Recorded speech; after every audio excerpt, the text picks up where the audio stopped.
Tonight we bring you our final pre-election segment. Our guest is a city councilor at large from Dorchester who's running for re-election, and we'd like to welcome Ayanna Pressley. Thank you very much for being with us, Councilor. Oh, pleased to be with you again, Chris. Thank you. You know, only 2 years ago, you had more votes than anybody else running in the city. Like, you had more votes than John Connolly and Felix Arroyo. Some people may say, well, why didn't she run for mayor?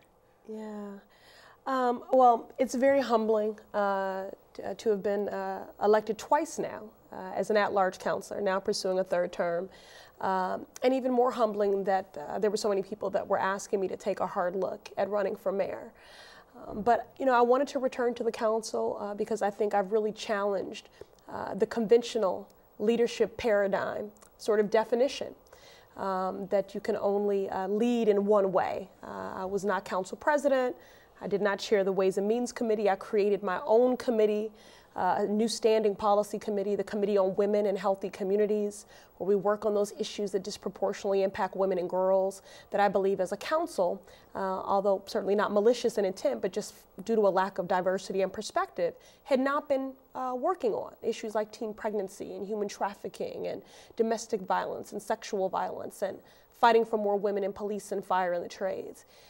So, you know, I do ultimately believe that my historic win of 2 years ago and topping the ticket, and even our preliminary showing of a month ago, is not about me as much as it is a mandate on this agenda and the strength of advocacy and championing for causes that we have been derelict in recognizing as really critical issues that the electorate cares about and that are affecting every neighborhood in this city.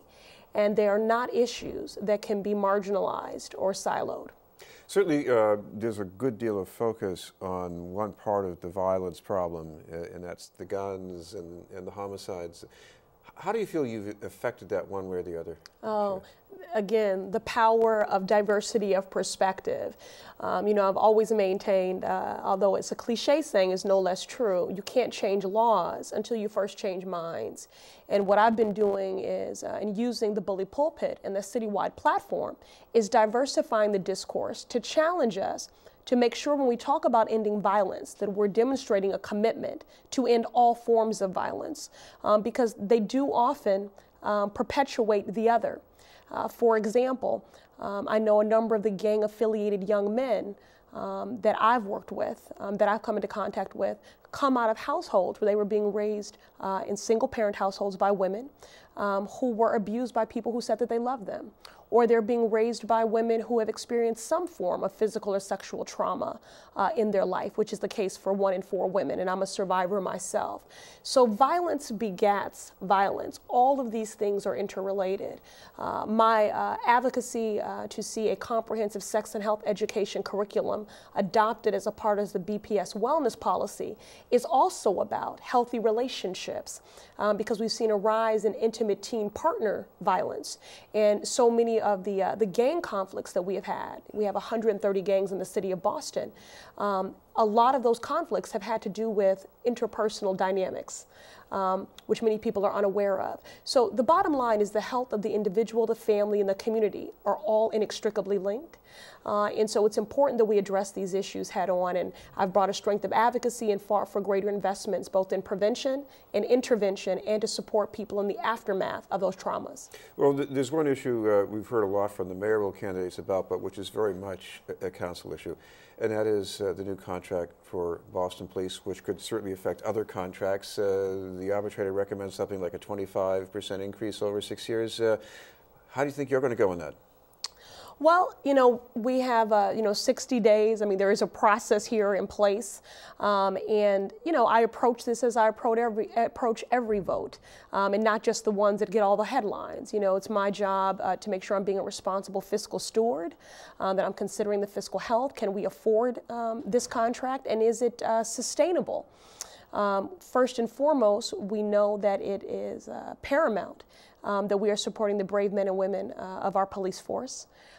Understand how demoralizing it is to be working without a contract. So we have to, you know, figure out what is fair to them and what is also fair to taxpayers. So I'm looking forward to the arbitrator's rationale, his decision, the rationale around around his decision. That. So right. I think that's very important. But, you know, the larger issue here really is that, you know, I do believe in the right to arbitration, but we have a broken system here. You know, as a city councilor, I have no part of the negotiations, and then I'm only in the position to ratify a contract, to vote yes or no. You know, twice we have been in this position. And so something in the system is broken. But also I'm concerned about a two-tiered system that is being perpetuated here. There are some 30 unions that don't even have the right to arbitration. So as someone who's looking to break cycles of poverty, I'm certainly concerned about us perpetuating any wage inequity gaps.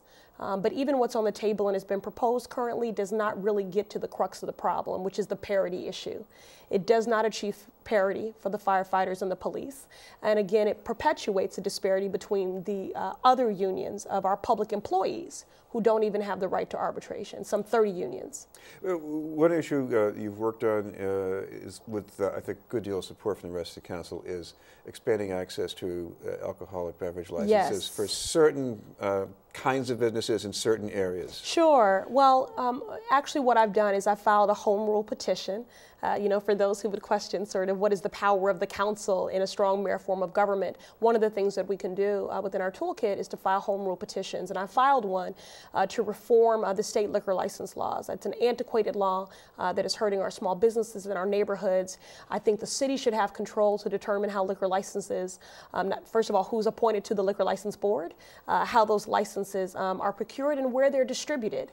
Right now, because there aren't enough available, the costs are exorbitant, and we're pricing out small business owners and aspiring entrepreneurs, and we're losing that revenue in those jobs. So my proposal is that we lift the cap, and by making more licenses available, drive the costs down. And also a key part of my proposal is that we eliminate the transfer of licenses out of transit-oriented smart growth and urban renewal districts, which is really critical because right now we see a wealth disparity on our main streets. The North End is 0.2 square miles. They have 99 liquor licenses. They don't want any more. They have density and saturation. Alston Brighton has 71, but Mattapan has 9. And Roxbury has 26, and 17 are for boxed liquor stores. So my focus is not on bars and clubs or liquor stores. My focus is on restaurants and ensuring that they can be successful. Thank you very much for being with us. Okay. Candidate for re-election, Ayanna Pressley, City Councilor at Large. Thank you so much. Still to come, a new way of looking at this year's historic election. We'll talk about a new e-book from the news editor of the Dorchester Reporter. But first, this message.